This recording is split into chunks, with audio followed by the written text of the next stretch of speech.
Jim, welcome to the Happy Engineer podcast, man. It's so good to see you again.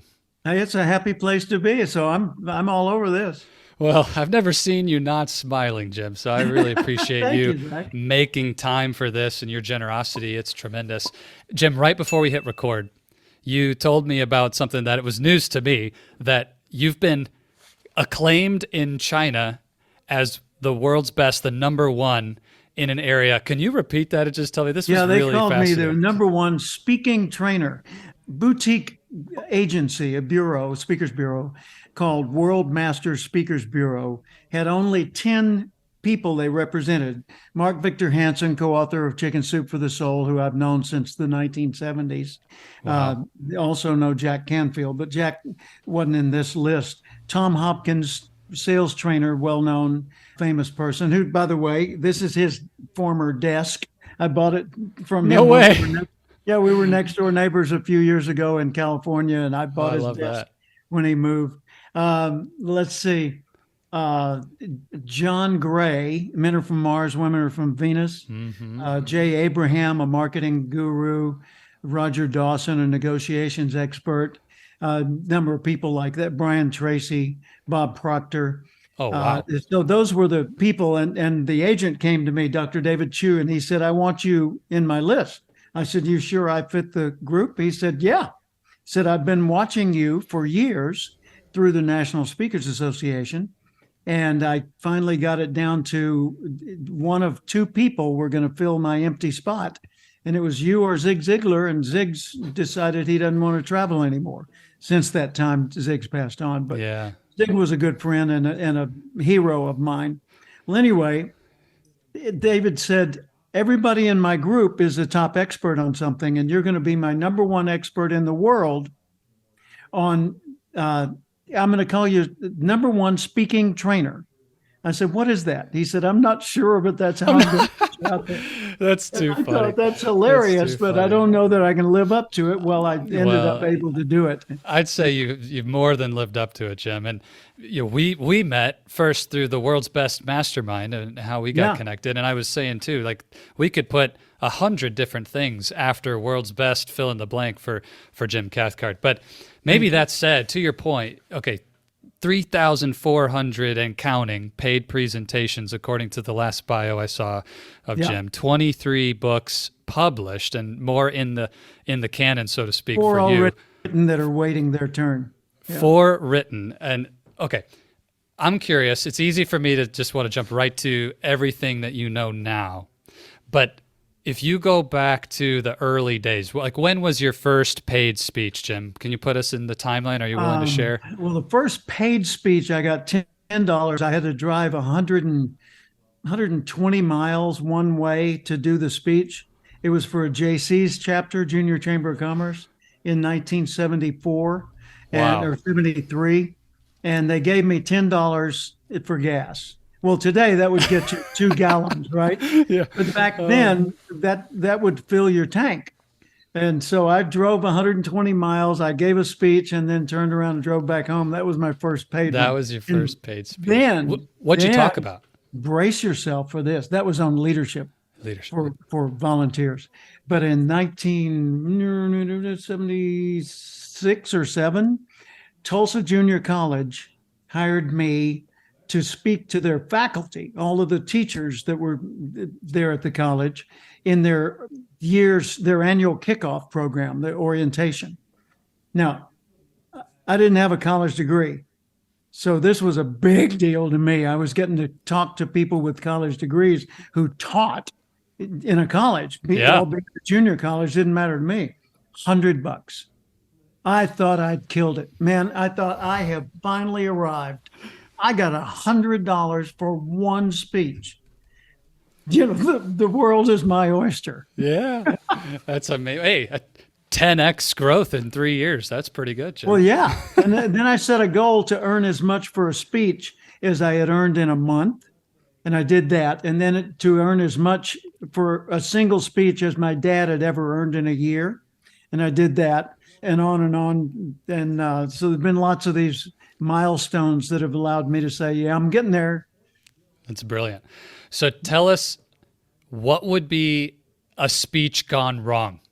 Was there any moment that boy. stands out for you where it's like, this one I How long do completely you came have? off the just pick. Well, just let's pick talk one. about speaking to a group of, it might have been engineers, it could have been CPAs, but I remember I was brought in for, professional development, continuing education program, and I was the featured speaker to do a 3-hour seminar.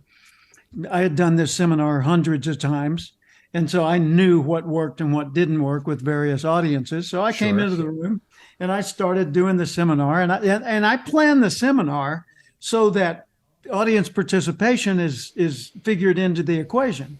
So this particular day, I'm up there speaking and I'm throwing out questions and seeking audience engagement. Not happening.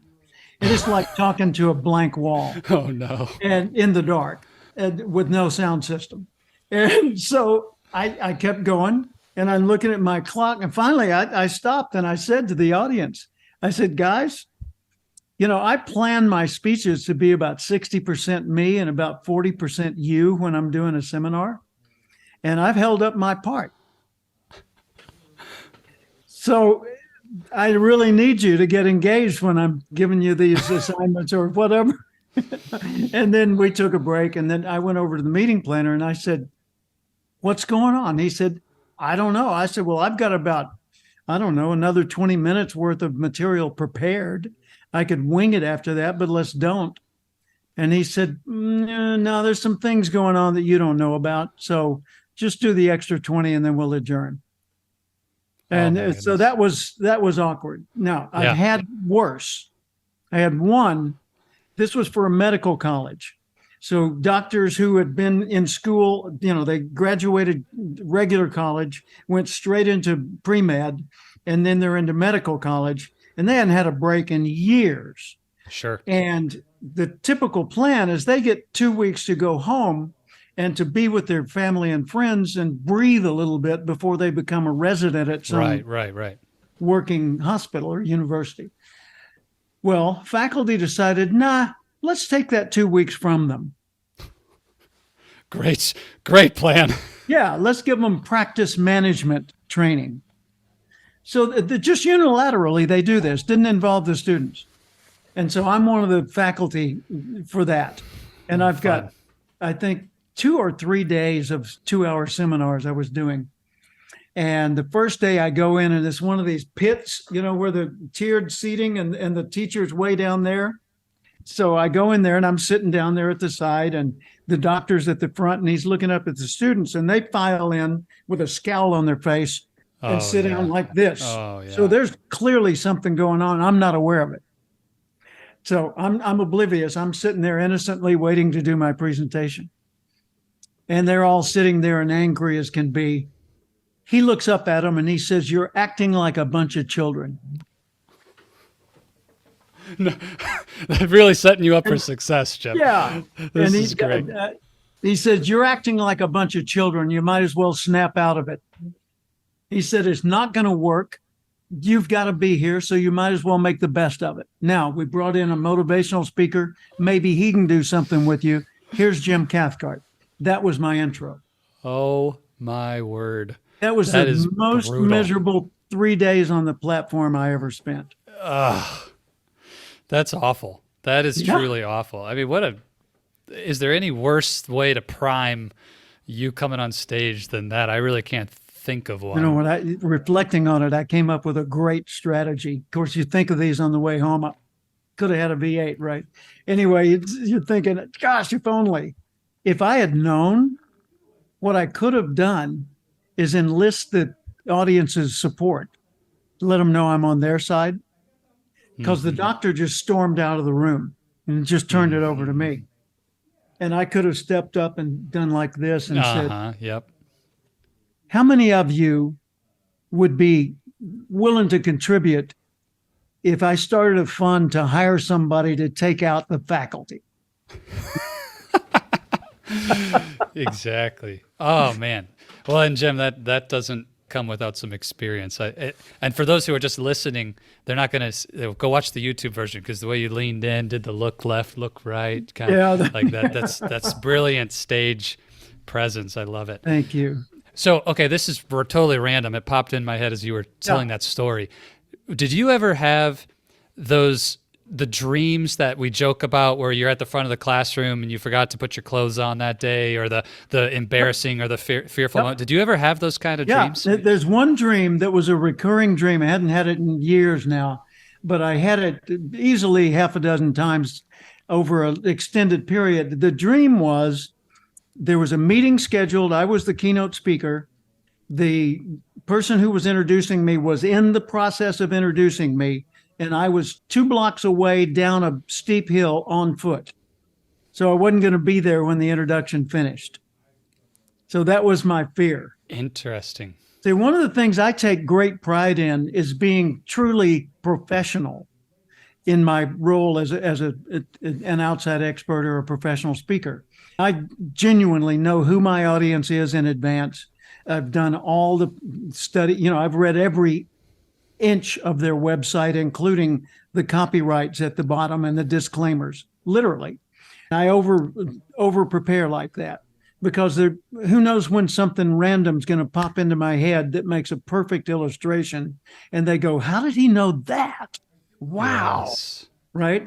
And in the old days, I would read the company's orientation manual and their annual report. But since websites, thank you, Lord, I can get it all in advance. But I show up early. I meet my introducer. I give them a prepared introduction that's short and easy to do. And it's not just a curriculum vitae that would put them all to sleep. Mm-hmm. It ends with, our speakers, da-da-da-da-da-da-da. But there's another side that's more interesting. He's also been a nightclub singer, a bartender, a bill collector, insurance salesman, a motorcycle salesman, and an internet business owner. And then it says he may not be able to hold a job, but I understand he can really hold an audience. Let's welcome Jim Cathcart. So, I do things like that. But if I've given Zach that introduction and he's the introducer, when he gets up to do the introduction, he might say, where did I put that? So I always have another copy of it in my pocket. And just before he gets up on the platform, I say, you need an extra copy? Thank you. I left that in my room. Oh, my goodness. So Brilliant. Things like that. And if the lights go out, which I've had happen, if there's a medical emergency in the audience, which I've had happen, if the building catches on fire and we have to evacuate, which I've had happen multiple times, if the president is shot while you're in the meeting and you hear the news, someone comes in, which I've had happen. All of these things, if those things happen, if it's too hot, it's too cold, if there's loud noises, if whatever, I know how to handle that. And so I'm never rude to an audience member. I'm never out of control, because if you've got the mic, you're the guy. Yes. If the place catches on fire, who else can evacuate them more efficiently than you? This is so interesting, Jim, because the spirit of professionalism, the mindset of being a professional, I don't want to judge too harshly, but I feel like it's different or more rare to have somebody who takes their profession as seriously as what you just described today and maybe I'm wrong, maybe it's always been rare. I'm thinking back to my engineering days, when I was in my career, and no one came alongside me and described what it really meant to be a professional the way that you just articulated that in your zone of genius. So how would you articulate, what does it mean to be a professional? What is the mindset of a true You're professional? Walking into my wheelhouse. A professional, there are 5 qualifiers. A professional is highly educated for what they do. Their education is considered never ending, so it's lifelong education, renewed constantly, right? It's done for pay. Okay. It's done according to a set of ethical standards, and it's done as a service to the recipient. Okay? So those are the 5 qualifiers. Now, one of the things I do is I will send to a client in advance of the meeting where I'm going to be their presenter a document that says my service commitment. And then it says, here's what I will do when I'm a speaker for you. And then it's broken into categories. In preparation, I will and I'll know what you do and why you do it and why it's valuable to your clients. And I'll do this, this, this, and this. Upon departure from my home city, this is what I'll do, notifying you. Upon arrival in yours, this is what I'll do. Before the meeting on site, this is what I'll do. During the meeting, as I start and throughout and so forth, this is what I'll do. After it's over, this is what I'll do, including if they're reimbursing expenses, I will send them a summary of my expenses with receipts if required and send it promptly. And then here's what I will not do. I will not turn my presentation into a sales pitch. I will not run overtime. I will not insult either directly or indirectly any of the other people involved, including the audience. I will stick to my time frame. I will never use off-color humor or language, and it goes on like that. Yeah. But in writing, in advance. This is good. Okay, here's what I'm noticing versus the mindset or the culture of engineering that I was in. You're saying proactively, here's what you can expect from me as a professional, what I will do and what I will not do, and you can count on this, and I follow through. Yeah. The posture that I was in as a young engineer was, what do you want me to do? What is it that you want of me? And then I'll do my best to meet Reactive that standard. instead of proactive. Yeah. And I don't think there's very many people I talk to who go into their career with that same level of professionalism saying, here's exactly what you can expect of me that I will do and will not do. Well said. And I think everybody could take a huge lesson from that to ask yourself, who are you as a professional and where do you need to step up to that standard? And on the dark side of that, a lot of people, immature people, they'll be doing a business communication and they'll make it very cold and impersonal and only about money and things and not about two people trusting each other to achieve the desired outcome. And you say, well, that's just cold. Well, I'm just trying to be professional. No, you're trying to be impersonal. Oof. And that's different. See, professional in the word itself, it contains part of its definition. You profess, in other words, sort of pledge or express or state boldly that you believe in and will live up to a certain set of standards. You profess to be a professional, right? Oof. That pretty much says it. It's kind of like taking the pledge, right? Yeah, I love that. The proactive nature of it, the professing, that's huge. So in your list of 5 things. As a service. Perfect. So I was just going to ask you listed your 5 qualities and inherent to really all of these, but I think about education and an ongoing commitment to mastery and education and then provide it as a service. It really steps into a zone of work that you're so well known for in how do I grow fast, reach my full potential, accelerate my performance within my profession. Yeah.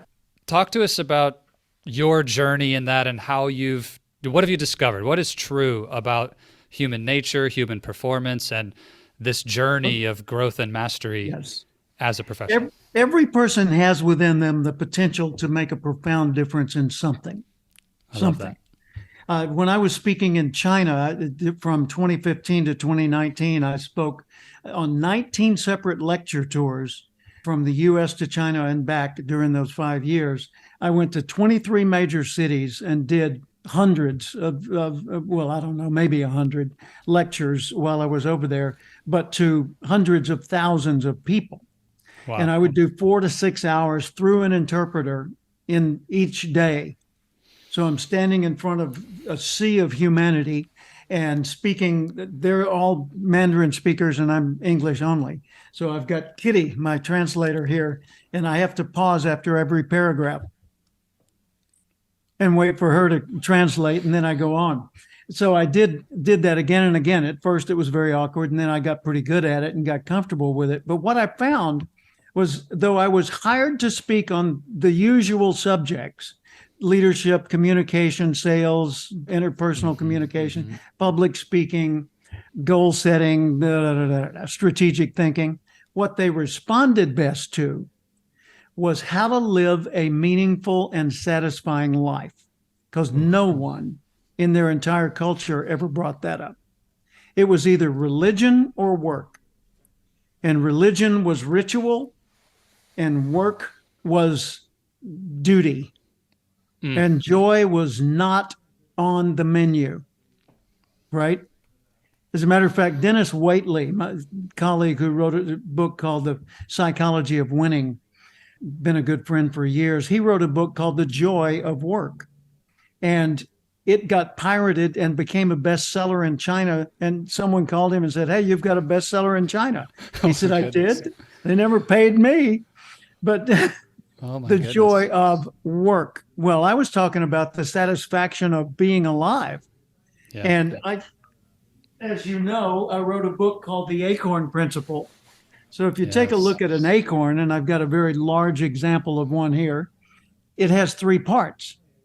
So I would talk to the audience about this, and I would say, this is the seed of the most common tree in America, the oak tree. An acorn has 3 parts: a stem that it connects it to the tree, a cap that holds on to the seed, and the seed that holds the future trees that will come from it. Okay. That in your life would be your past, your present, and your future. So the stem is your connection to all the ancestors back through the ages. You carry the imprint from them.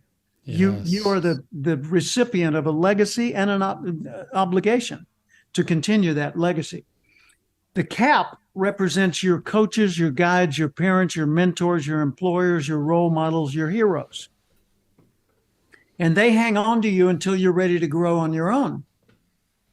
And the seed inside you represents the potential that still lives in you, and the potential that will be felt down through the ages through trees and stems and caps and seeds for all eternity. You make a difference, whether you try to or not. Now, you can make a positive difference, no difference, or a negative difference. So you can leave things as they were when you found them and just pass along, or you can make things better or make things worse. But you can't avoid influencing. So why not influence for the good? And then I would tell them story after story of simple day-to-day things people could do to make their world a better place without more education, without money, without freedom, without government approval in advance. Yeah. This is a concept that it shows up in the coaching that I do with engineering leaders, Jim, and I assume you're going to agree with this, but correct me if you don't. If you don't possess that belief foundationally that you can make a difference, that you have infinite worth to bring, not just in this life, but in the generations to come, that you are that acorn. And actually, I have the Acorn Principle here in my hand because this is my favorite book that I've read of yours. And highly recommend every engineer get a copy and read this. But I'm thinking, I scanned it yesterday again to get prepped for our conversation. The last chapter title comes to mind in this topic. It's "The Future You See Defines the Person You'll Be." And I have a similar phrase that I use in my talks where I talk about your perspective in the present pours the foundation of your future. And I talk about the foundation. Very engineering statement. Yeah, I like exactly, that. exactly. So same concept, just languaged for my engineering crowd. So the way you see yourself determines how much of the future you're going to prepare for. Not how much you're going to be able to achieve, but how much you see. Your expectations determine how ready you get. So if you expect the bus is coming, you'll go to the bus stop and you'll get some change so you can buy a ticket. If you don't expect a bus is coming, you'll stay home or you'll walk or something. So if you expect that the trip you're taking will involve a formal gala that you have to attend, you'll pack formal clothing. Otherwise, business casual is going to get you by just fine. And if it's a 2-week vacation at a place that's inexpensive, you may not even pack. Hey, I'll buy a t-shirt when I get there, right? So what you expect determines what you get ready for. So I say expand your expectations. Yes. Expect more than you ever have before in your life. Just throw your expectations over the fence and then figure out how to climb over there to get to them. Right? Yeah. Oh, that's beautiful. So, I'm an engineer, Jim, and I love tools and systems. So if I was to take that principle one of the many pieces of the Acorn Principle and say, I want to do that, Jim. I want to take my expectations that I have today, expand them, stretch them, and just go after it like crazy. Where would someone begin? Is there a way that you would encourage me to, like, here's what you should do?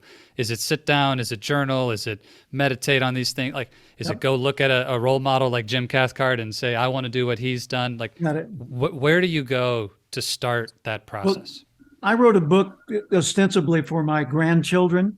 I wrote a book that I published, but the thinking behind it was, if I were to write a manual on how to live a satisfying and meaningful life for my grandkids and their kids, what would it be? Here's what I wrote. I wrote a book called The Power Minute. And the Power Minute is 336 one-minute ideas. Each one takes literally only 1 minute to read it aloud. 336 one-minute ideas on how to live a satisfying and successful life. Well, why 336? Because I had written 365 and about 30 of them were kind of lame and obvious. So I eliminated them when I did the book. They had been radio clips, 1 minute radio clips. So that's how I know they're 1 minute. Amazing. And it's every subject you can imagine: mental, physical, family, social, spiritual, career, financial, emotional, across the board. Yes. And in this book, I start with, in chapter 1, the question. Now, what is the question in life?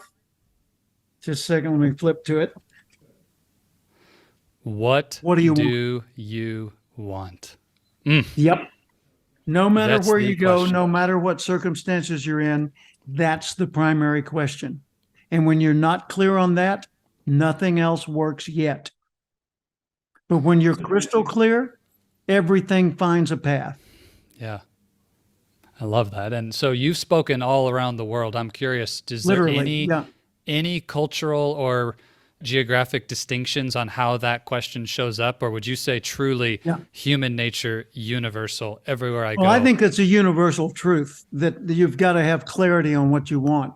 In the book, Think and Grow Rich, the most famous motivational book ever, Napoleon Hill, the secret to all of the rest of it was definiteness of purpose, absolute focused clarity on what you want. I mean, if you, even in spiritual realm, if you're praying, it's nice to pray generic prayers. Lord, make this a good day. No, you make it a good day. I gave you the tools. But the other day I was going to a movie with my wife in a crowded shopping center, and I dropped her off near the door of the movie theater, and then I circled around to see if I could find a parking place near the theater. And as I was driving down that aisle, I said, Lord, would you please find me a parking place near the theater? And a car backed out right next to the theater. I mean, that instant, before I finished my sentence, a car backed out at the exact best spot available in the whole shopping center. And I pulled in. Oh my gosh. Yeah. Well, that's kind of a woo-woo idea, but let's get more practical. Robert Schuller, many years ago, the preacher from Garden Grove, California, wanted to build a church, and he needed a big space, and he didn't have money. So he thought, well, how do I get a big space and build my church without needing money at first? He found an empty drive-in theater, no longer in use. Okay. And he got permission to go to that empty drive-in theater lot and have people come in their automobiles and put the little sound system in the window of the car. And he would stand on top of the concession stand and deliver his sermons through a speaker system. And then he raised enough money that he envisioned what he thought was the ultimate cathedral, one that was made primarily of glass called the Crystal Cathedral. And it cost millions upon millions of dollars, but he sold virtually every pane of glass to an individual and built that church. And it survived for his lifetime. I mean, it was an amazing ministry. Years ago, I was in Detroit, and I was admiring the Renaissance Center downtown. Sure. Yeah. And it was built by John Portman, who also built the Peachtree Plaza in Atlanta and some others. So I read an article about Portman, and someone said of this great architect, they said, "What's your proudest accomplishment?"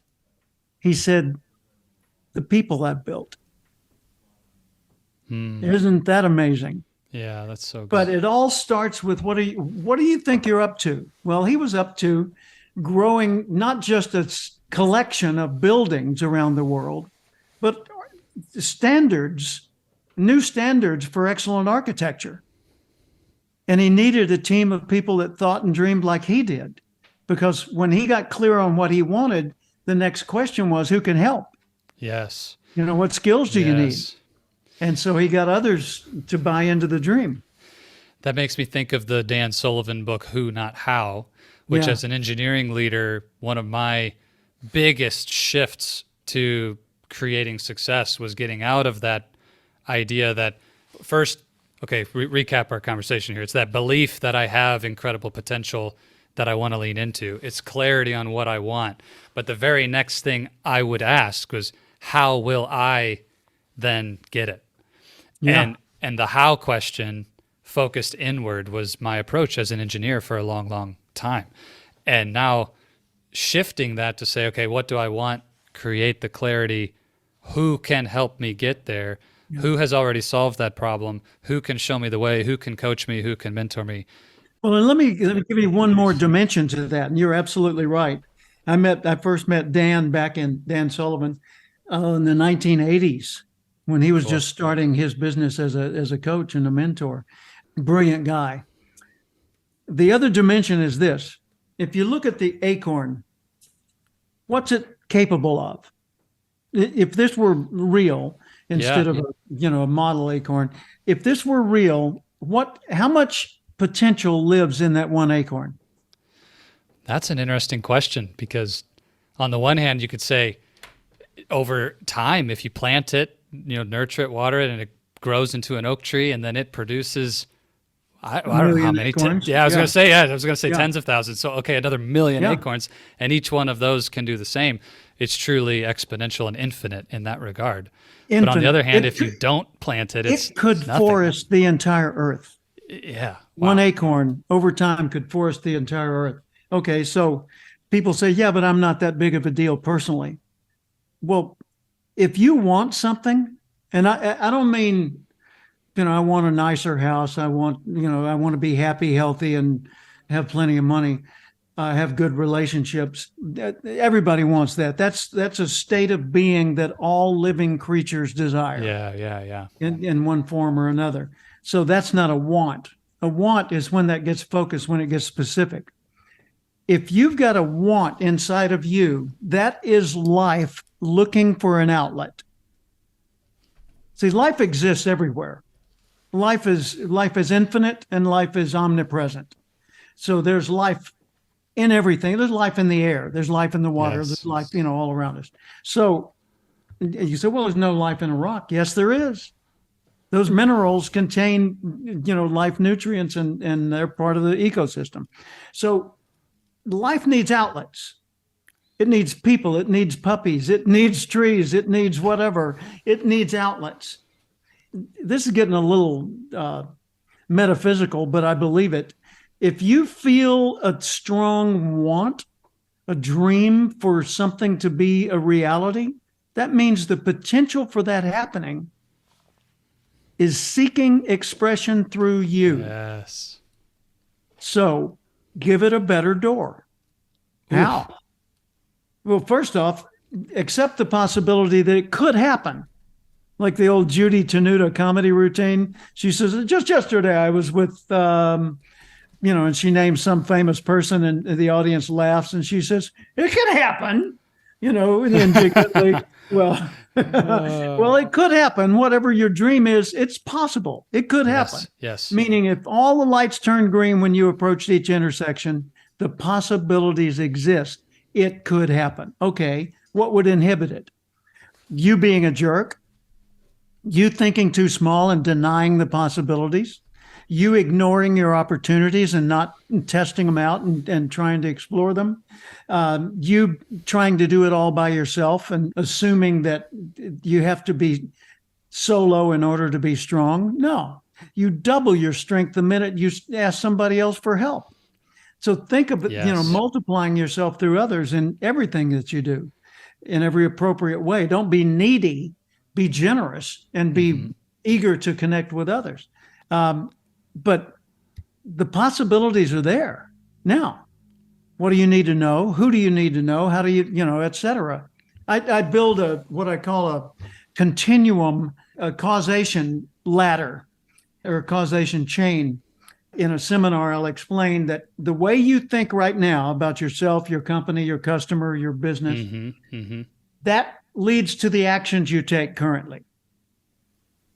The pattern of actions that you take currently are your habits. Yes. Okay. So if you change some of the actions, the habits evolve. Not immediately, but they evolve. Okay.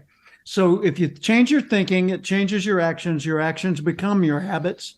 And your habits, when observed, are your reputation.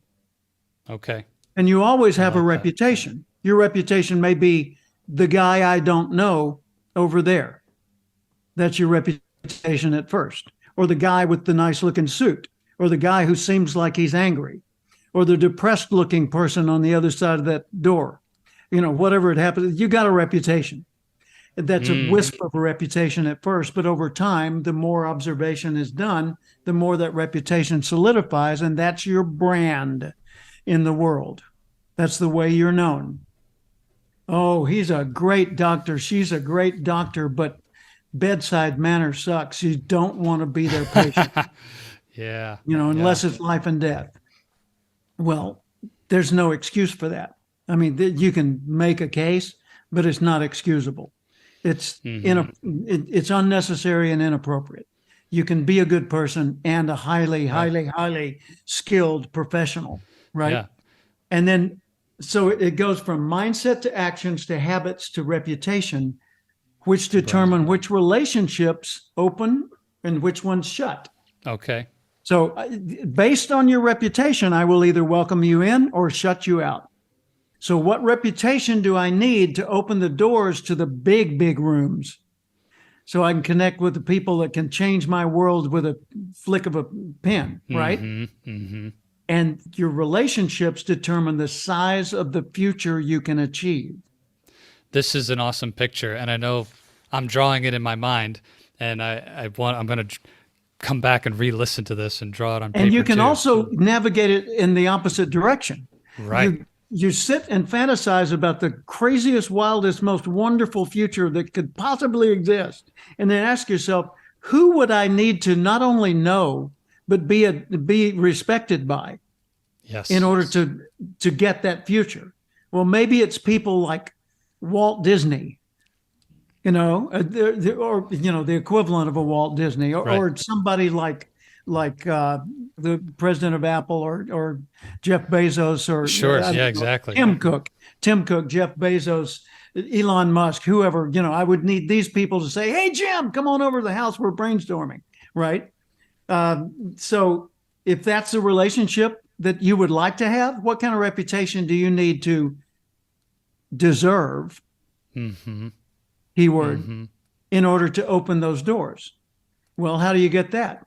Habits. Which habits? Okay, what actions would lead to those? Yes. And how should I be thinking today in order to make all that happen? I love that thinking is the starting point, and that you mentioned reverse engineering this, because so many of my clients who maybe they're a manager, senior manager of engineering now, get really stuck on, for one, clarity of what they actually want. So they haven't pictured that room they want to walk into. But this is a great way to then go out there, turn around, look back. Jim, I am curious, as you described that, getting clarity on what you want, moving toward it. One thing that I hear a lot from people is, well, I hit my goal that I had, and kind of the now what question. And I'm just curious for you, do you kind of approach this journey as a vision by vision, goal by goal, where you hit one and then set the next? Or are you the kind of person who's constantly getting out ahead, and even as you're moving rapidly towards the goal that's in front of you today, you've already set that next level of the vision? Or how do you think about that? It's a little bit of both, and Okay. that's of course necessary, macro and micro. But in 1972, when I was just a government clerk at the housing authority in Little Rock, Arkansas, I didn't know what I wanted to do when I grew up, even though I was married and had a baby at home and, had a job, but I didn't have a college degree. I was overweight, out of shape, didn't have any credentials or connections. There was no asset that I was aware I could leverage at that time. And so I expected a very ordinary, unremarkable life, and then heard an inspiring broadcast on the radio, like some will hear this podcast. And it was Earl Nightingale, the motivational commentator. And he was on 900 stations around the world. And he said, if you'll spend 1 extra hour every day studying your chosen field in 5 years or less, that's 1,250 hours, in 5 years or less, you will be a national expert in that field. And I thought, well, the math works. How can I apply that to me? What do I want? I didn't know. And a few weeks later, I decided I want to do what he's doing, but I didn't know what he was doing. And I had nothing valuable to say, and I'd never given a speech, so the speaking career was hardly on the menu. Well, now I'm one of the most awarded professional speakers on earth. And oh my gosh, how did I do that? Well, I chose in the first place not to become a speaker. I chose to become a leading expert on the subject of personal growth, self-improvement, human development's another way to say it, or applied behavioral science if you want to get sticky about it. I decided that's what I wanted to become an expert at, but I wanted to be not just local expert. I wanted to be a leading quotable authority at the big kids table. So I just took him at his word and said an hour a day of fanatical study, that ought to do the job. And over a 2-year period, gosh, I don't know how many hours I devoted, but I know that I went to 400 meetings of the JCs, Junior Chamber of Commerce, for the purpose of learning leadership skills. Because the JCs is a civic club that at that time had 1/3 billion members, 356,000, no, 1/3 members, 356,000 members. And I joined in order to learn goal setting systems, how to run meetings, how to organize projects, motivate volunteers, how to get things done, ground level leadership. And 400 meetings in 2 years, you get pretty good at that. But all the time I was doing those meetings, I was listening to recordings on cassettes of Earl Nightingale every single day, fanatically.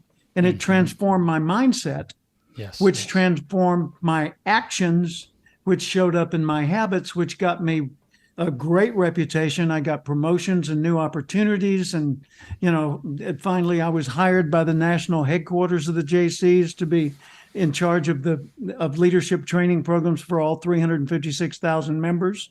And I was flying all over the country. And then I left after a couple of years and started my own business, which I'm still doing today. Yeah. And, all those things I dreamed about. The rest is history. Multiple Hall of Fame awards, and we could go on and on and on. And one more, just to put a real bow on that. Now, I heard Earl Nightingale on the radio when I was a loser, a likable loser, government clerk, making $500 a month in Little Rock, Arkansas. That was 1972. In 1974, I started selling Earl Nightingale's recordings to businesses door to door in Little Rock, Arkansas.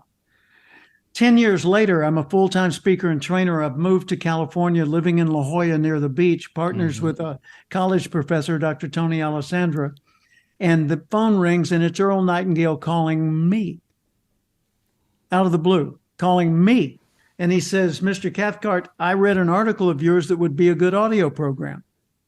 I sent it to him, and his company published that audio program in 1984 and sold $3.5 million worth in 2 years. I went from nobody to known around the world in my niche in a 2-year period. And years later, when I was president of the National Speakers Association, Earl Nightingale passed away, and we held his memorial service at my convention. And his widow and I were the only speakers on the program. That's amazing. Jim, thanks for sharing that. And you're welcome. I'm so encouraged by this for a dozen reasons. But for one, so often success seems like it's going to require your entire life dedicating 10 extra hours a day, working nonstop, burning yourself out, this kind of going to school for 20 grinding years culture. Yeah. 20 degrees and all this. Yeah. And just to hear you say, look, I made a decision on what I wanted. I set Hall of Fame vision in an area of human development that mattered to me. And in an hour a day, just focused on developing myself, changing my thinking. The rest is history. And that, as an engineer, it's hard to wrap our heads around sometimes, because we want so much to see the whole journey. Like y equals f of x, Jim. I want to know the whole system. If I can't connect all the dots today, it's hard for me to get behind it. And so I'm just so encouraged, both the journey I'm on here with Oasis of Courage and the coaching that I do for engineering leaders, but just to remind people, for one, putting 10 more hours into your company's work is not the same as 1 hour of dedicating to your own growth and expansion. And and it's mastery. 1 hour extra. Yeah, exactly. Focused on you, on your path. And something that's important here is for people to recognize that if you know how to get it done, then the thing you're writing down that you want to do is not a goal. It's a to-do. Ooh. You already know how to get it done. It's a to-do. That's all. That's so If good. you don't know how to get it done, that's a goal. See, a goal forces you to come up with the plan to fill the gap between you and it. I love that. That's what a goal is for. When the team starts a game in a football game, they see the goal at the other end. They have no idea how to get there through this mob of adversaries who are going to already know what your usual tactics are, and they're going to block you at every turn. That's a beautiful picture. And I so often see people set goals like go to the gym 3 times a week or finish the project on time. And it's like, okay, great, but I agree with you. Like, that's a table stakes to-do list type of thing, and people will get Here's the goal. caught up. Here's the goal for the person that's going to the gym 3 days a week. The goal is to have this person, that person, and that person say, "Dang, Zach, you're looking good, man. Keep it up." Yes. That's the goal. Now, how do you get there? You work on the true. abs, you work on the that, and you show up 3 days a week. Okay, now you're talking. Because what you want is not so much the praise, it's that the praise, it's kind of like applause at the end of a speech. It's not worth anything. It's validation that the speech was valuable to them. Yes. It's validation that the achievement of your goal has occurred. So people say, well, you just want other people to praise you. Only if the praise is sincere. Because if it's sincere, it's a symptom of success. If it's not sincere, it's just sounds. The artificial intelligence will create that for me. I think a lot of people need to hear that message, because we sometimes question ourselves when we seek validation, and it's not about the sound. It's about the understanding that it had real value for them. Exactly. That's beautiful. Yeah. It's like yesterday I got notified by Jack Canfield and Mark Victor Hansen's company, Chicken Soup for the Soul, that an article or chapter I wrote for a chicken soup book was accepted into the final round, and it's probably going to be published in January. Well, that's cool. The nice thing is that's a validation from a publication that's the best-selling publication series in the history of print. In the history of print. I remember when they wrote their first book. I was at Book Expo America, the National Booksellers Convention. It was in Los Angeles that year, and I'd taken my book, Relationship Selling, which you have one of the early copies of. I had taken that to a new publisher, so I was there to sign books and do things like that. And here come Jack Canfield and Mark Victor Hansen And my wife Paula and I were walking through the exhibits on this huge convention floor, and they said, "Hey, Jim, Paula, come here, come here, come here." So we walk over and sit down in a little couch seating area, and they said, "Let us tell you what we're doing. We got a new book, Chicken Soup for the Soul." I said, "Wow, that's a catchy title." Yeah. And we've been turned down by half a dozen, publishers already, but it looks like one of them's going to go for it. And we're just thrilled about it. You were there before it even They hadn't sold published. the book yet. Now the most published series ever in the history of print. That's really something. Jim, I don't want to interrupt you, but I promised you we'd get you out of here in a reasonable time. I just want to listen to this all day long. But maybe in the spirit of books, a quick rapid fire thing that I'm just curious about. Outside of the 23 plus 4 coming from you, what are the 2 or 3 books that for you have been absolute game changers that you might recommend? If somebody wants to know what's on Jim Cathcart. Books to read? Books to read, yeah. Okay, books to read. Well, first off, you got to start with the standard, which is Think and Grow Rich. Okay, yep. That's Napoleon Hill's famous. Oh, you've got is that a first edition? Oh, yeah. Wow. Yeah. I'm kind of jealous about that. Yellow pages, yellowed pages. Uh-huh. And then, all the standards from back in the day, I read, and I would still read these. My grandson said this is his favorite book so far ever, and he read Harry Potter's, the whole series. How to Win Friends and Influence People by Dale Carnegie. Zig Ziglar's See You at the Top. On the back of this, he's got a picture of him with Norman Vincent Peale, who wrote The Power of Positive Thinking. Positive Thinking, yes. I knew both of these men. And here's Peale's Power of Positive Thinking, early edition. But those, Og Mandino, a guy named Augustine Mandino, was a friend of mine and one of the most successful authors ever. And he wrote a book called The Greatest Salesman in the World. This is I love that part one. of the series that came out of it. Greatest Gift in the World. This is Og, picture of him. You were friends with Og? Yeah. Jim, I love that book so much. We served on the board of the National Speakers Association together. And one day, his boss, W. Clement Stone, who wrote Success Through a Positive Mental Attitude and was the personal manager and partner of Napoleon Hill, Think and Grow Rich. I was with Mr. Stone, and we were in Indianapolis at a convention. And Stone and I were walking around the convention together. And he said, "I want to go by the expo area because one of my employees, the president of Success Magazine, is over there, Og Mandino." And so we walked up to the booth, and Og said, "Boss, this is Jim Cathcart. He's a great writer."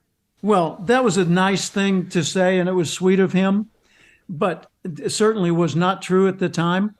Although Og had read a book that I had written. Okay. It was a summary of other great books, but Og kept it in his desk. And what an honor. No doubt. But my pledge after hearing that compliment was to someday be worthy of it. That's so good. Jim, thank you for that. The great news for me is I have read every book that you've recommended, but now I'm going to pull them back off the shelf and go for another round because they're all that good. Here's one that's fun, and you can even read it with your kids if you want to, but it's fun just for yourself. Live 1,000 Years by Giovanni Livera. Giovanni Livera. ISBN 966-056744. And Live 1,000 Years is like watching a Disney movie. And the book is just phenomenal. Okay, I've never read that, so I am buying a copy today. And the engineer in me is so happy that she read the ISBN number. Like that's pretty. You're talking to an author and somebody who's well, the a pro engineer in you will like this. Giovanni Livera created life navigation documents to go with the book Live 1,000 Years, which is about a journey. Okay. And in this, he's got a orientation, he's got a set of documents, and wait till you see just one of them. This was this is done cool. as if Walt Disney Corporation had done it itself. Look at the Ah, quality of this. so for those just listening, you're going to have to jump on YouTube and see this, and you're going to want to get a copy. This is very cool. Ah, Unbelievable. okay. All right. Well, And- there's a tip of the day. Go buy a copy of Live a Thousand Years and the documents that go with it. Jim, we need to wrap it up. I know it's that Okay. time for you. Tell people, where can they get connected with your incredible body of work and the work that's continuing to come? I know you're not done yet. You gave me a sneak preview of what's I to hadn't come, even slowed and down. we don't have time to talk about it. But where can people connect with Jim Cathcart? Well, the beauty of it is my name is the key to everything. So if they go to jimcathcart.com, that's my digital business card. And it opens up to give them all my social links and every imaginable other resource. I mean, I'll show it to you on my phone. When you scroll through it, it's got my TED Talk, all my social media links. TED Talks Perfect. had 2.5 million views. It's got a way to get a free book. It's got a link to Amazon to order my books. It's got sign up for my Going Pro or my Expert Academy, and it's even got down at the bottom, schedule a call with me.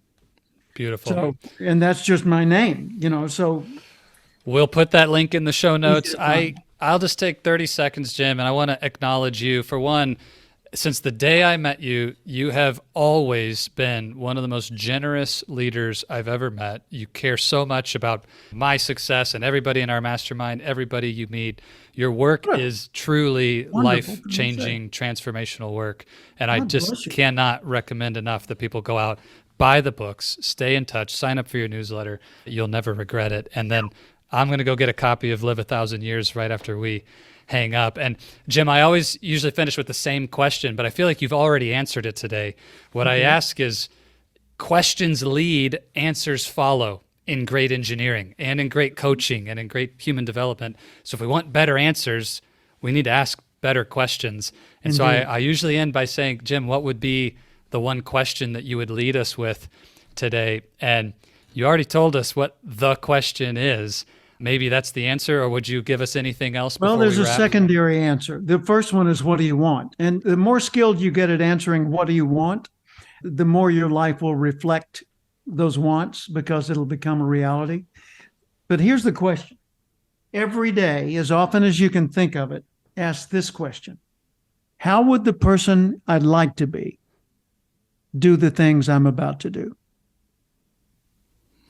How would the person I would like to be, the better me, the more advanced, the more mature, the more enlightened me, how would that version of me do the things I'm about to do? So you think like going to get the graduate you and bringing him back to the freshman year and have him do your homework, I love it. right? I Yeah. love it. Every day, multiple times a day, ask that question. Jim, thank you again for your time and generosity. I can't wait to see you again, my friend. Same here, Zach. Thank you. Here, Zach. Thank you. Here, Zach. Thank you. Here, Zach. Thank you. Here, Zach. Thank you. Here, Zach. Thank you. Here, Zach. Thank So much for investing your time with me today.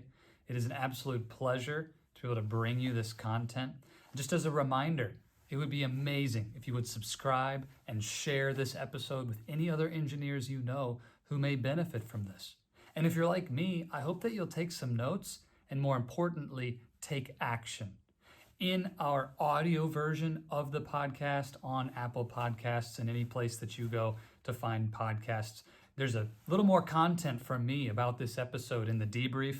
If you really want to hear about how to put this into action, I'd encourage you to go grab that. But thank you for joining us for the video version of our interview today. And again, can't thank you enough for helping us to get the word out about the Happy Engineer podcast and what we're doing. If there's any way we can serve you, would love to do that.